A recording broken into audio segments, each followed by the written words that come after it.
Welcome to the MS Education podcast series. Thank you for joining me. I'm Nicola Graham, and in each episode we're going to be joined by an expert to discuss strategies for living well with MS.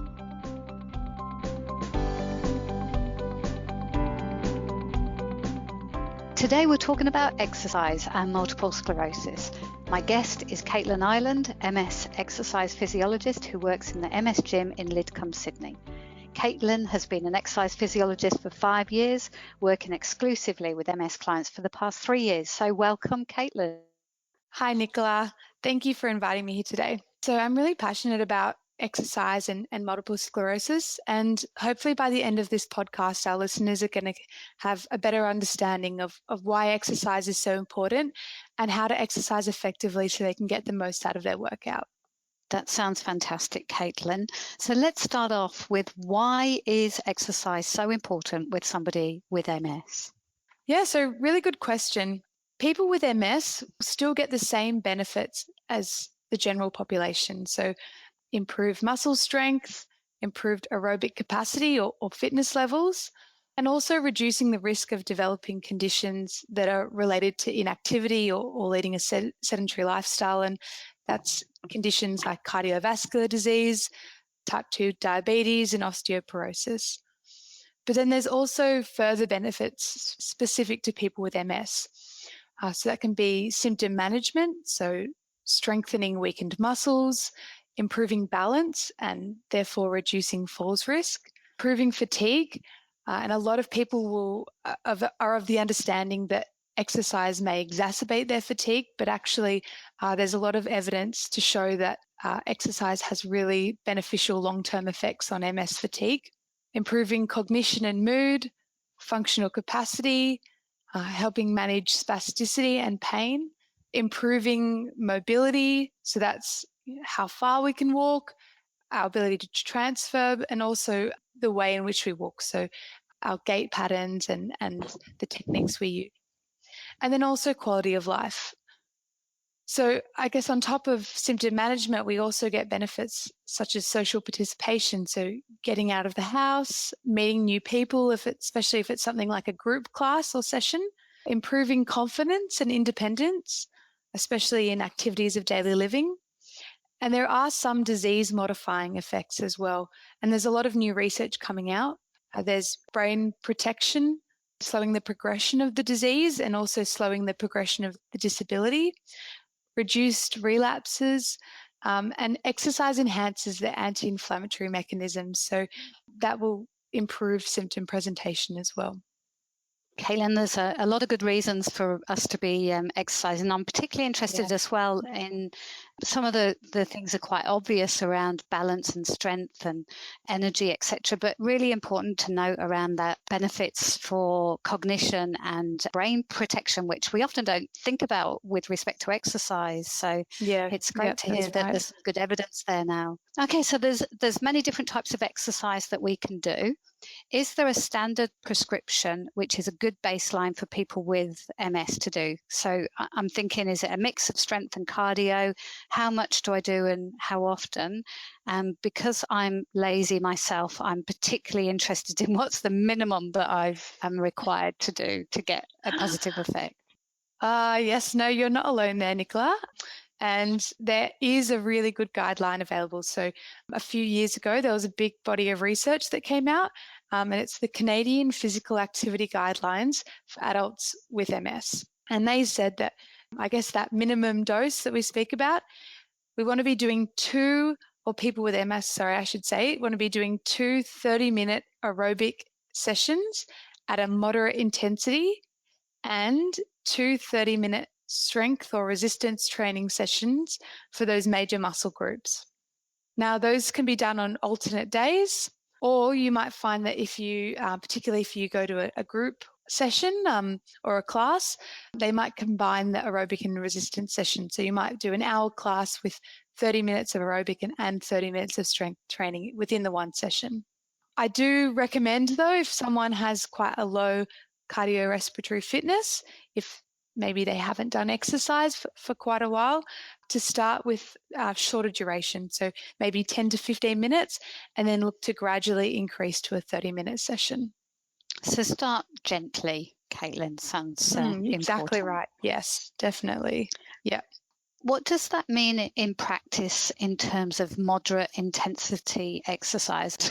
What does that mean? I guess when we're exercising, we really want to be doing purposeful exercise. So, there is not just walking around the grocery store or walking from the car into work, but really going out with the intention of getting that heart rate up and completing a say 30-minute session. So what that might look like is can still be walking, but walking around the block or taking the dog for a walk or walking with friends, going for a run. A lot of the cardio equipment that we have, or you see at the gym, so things like exercise bikes, elliptical machines, treadmills, also can be propelling a wheelchair or something like boxing, a bit more dynamic. So all of those count as aerobic exercise.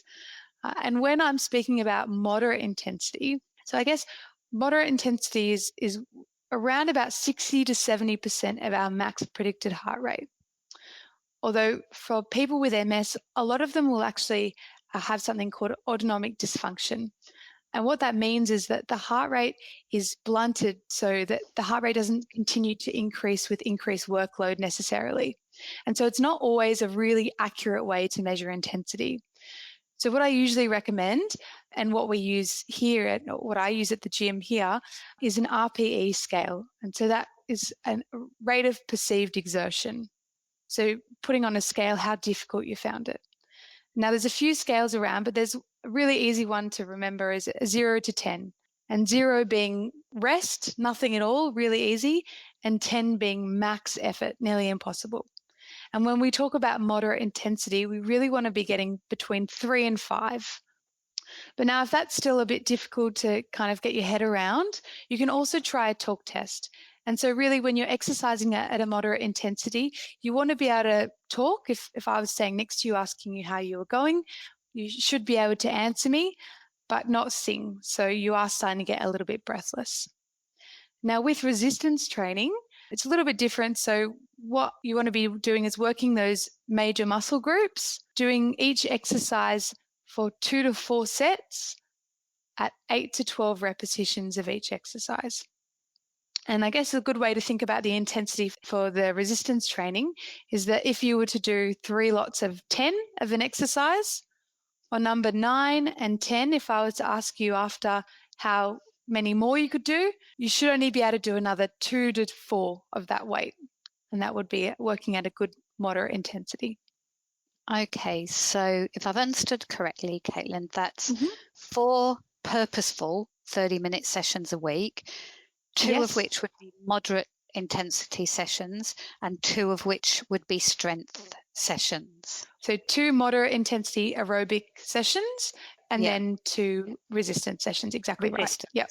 Okay, great. Also, Caitlin, I've heard about high intensity interval training and that it is particularly good for people with MS with regards to brain health.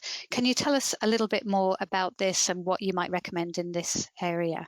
Definitely. I do a lot of high intensity interval training in the gym with my clients, and there is a lot of evidence to show that it's a really safe and effective way to complete aerobic training for people with MS. So I know that there are a lot of people, especially with MS, who might express fear about pushing themselves into that high intensity range, but there is a lot of evidence to show that it is safe, completely safe, and actually, in fact, recommended for people who might experience things like heat intolerance as well, because you are only increasing that heart rate for a short periods of time. So the high intensity spurts, you really want to be having those go for 10 to 45 seconds, and then either having a period of reduced intensity or complete rest.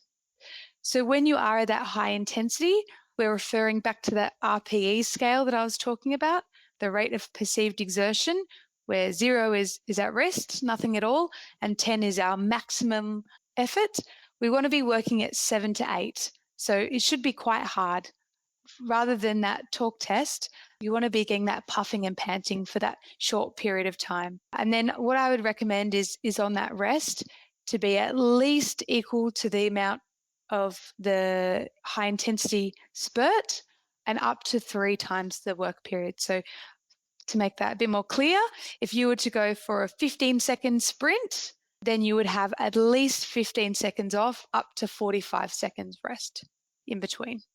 Okay, so you're working really hard for a super short interval. And so it sounds like that's something that you could do in a gym, but you also mentioned sprinting. So is there any other types of exercise that you might do for high intensity training that gets your heart rate up? Yeah, definitely. Look, I think you can do that with almost any type of aerobic exercise.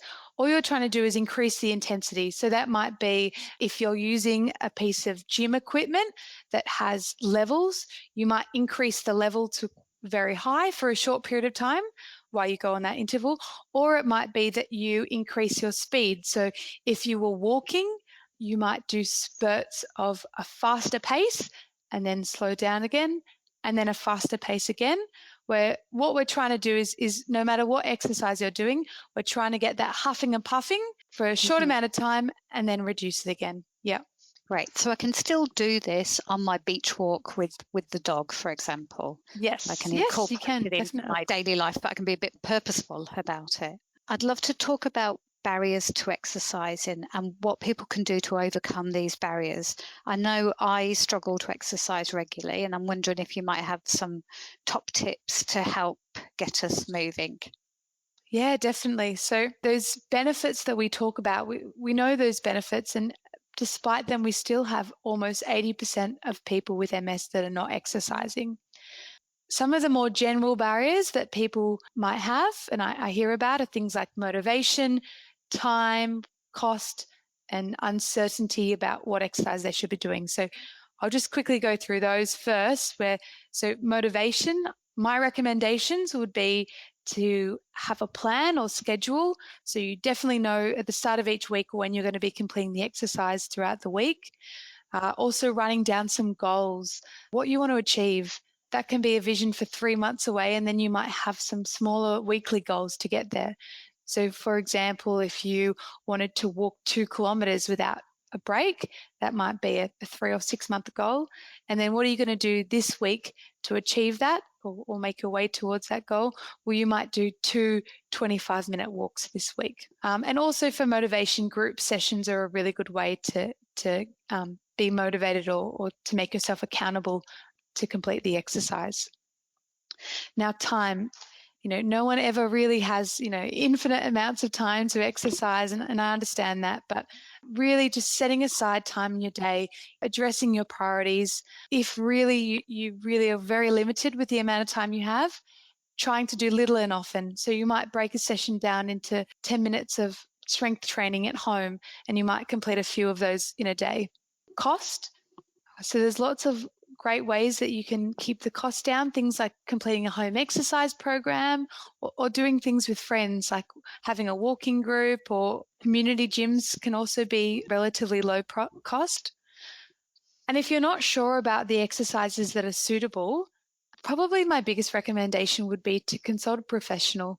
So that can be a physio, an exercise physiologist, a personal trainer, ideally someone who has an understanding of multiple sclerosis.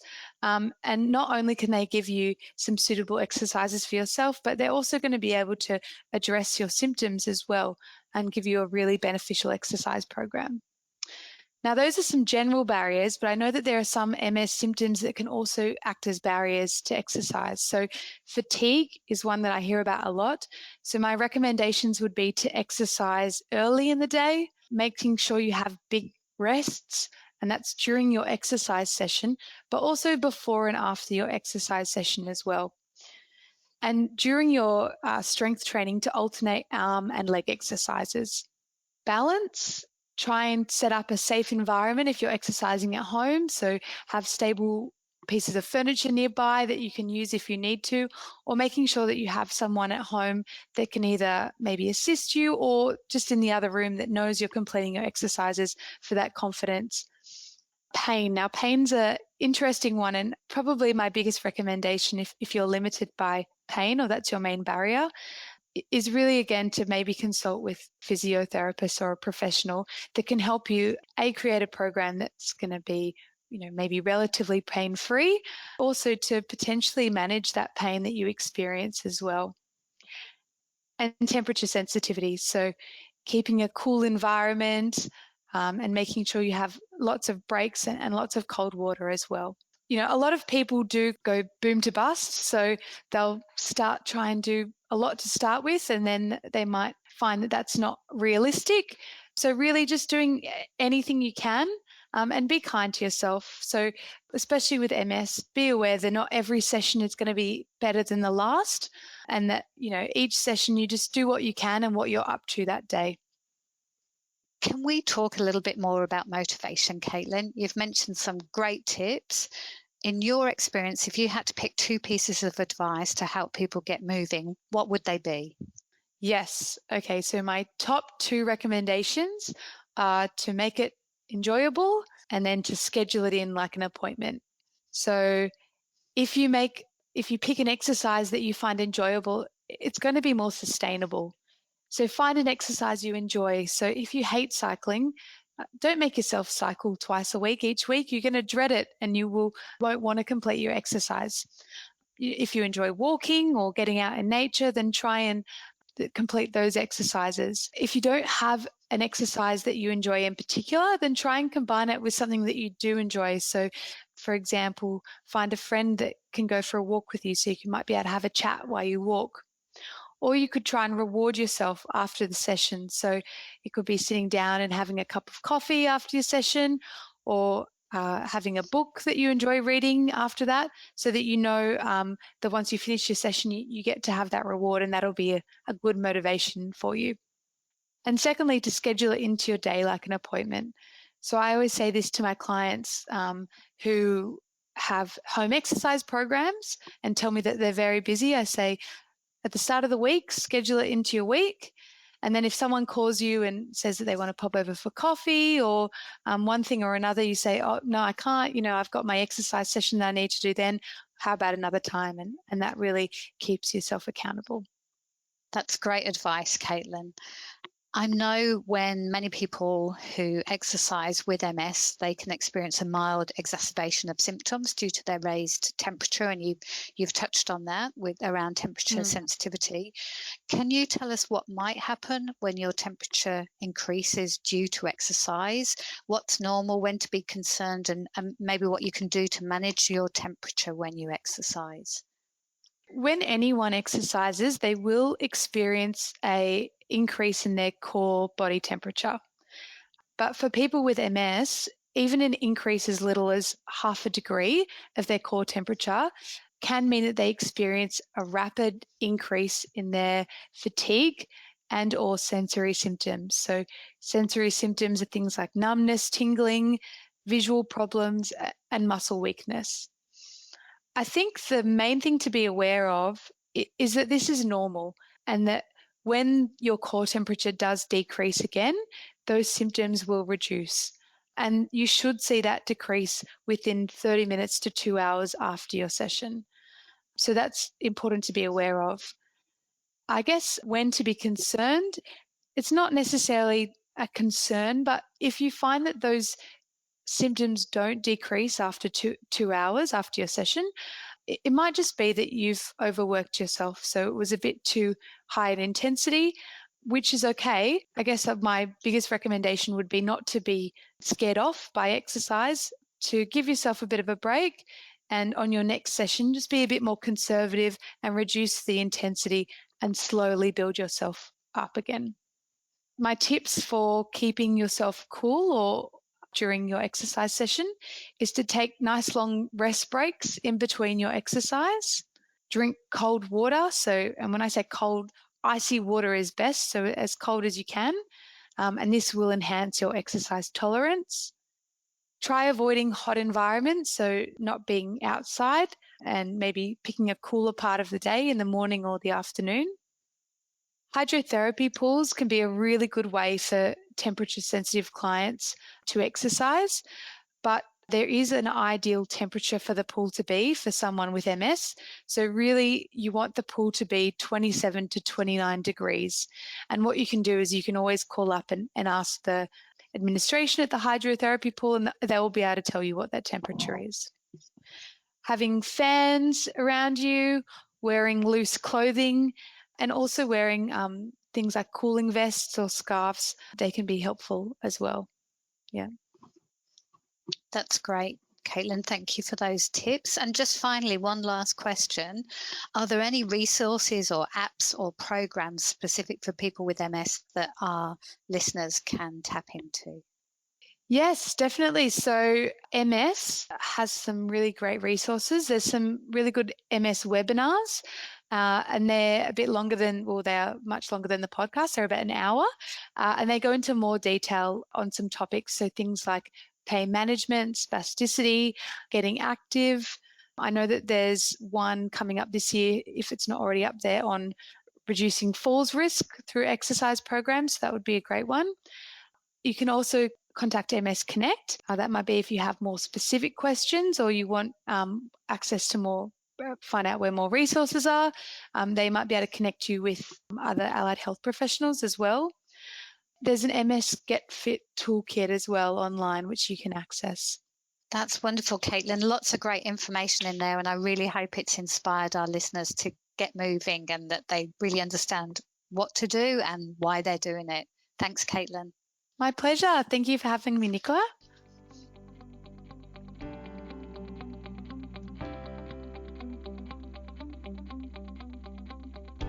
For more information on anything we've covered today, please get in touch with MS Connect on free call 1800 042 138 or email msconnect@ms.org.au. And don't forget to find the MS podcasts on your favourite podcast player such as Apple, Google Play, Spotify, Overcast, or you can access the podcast directly from our website, ms.org.au.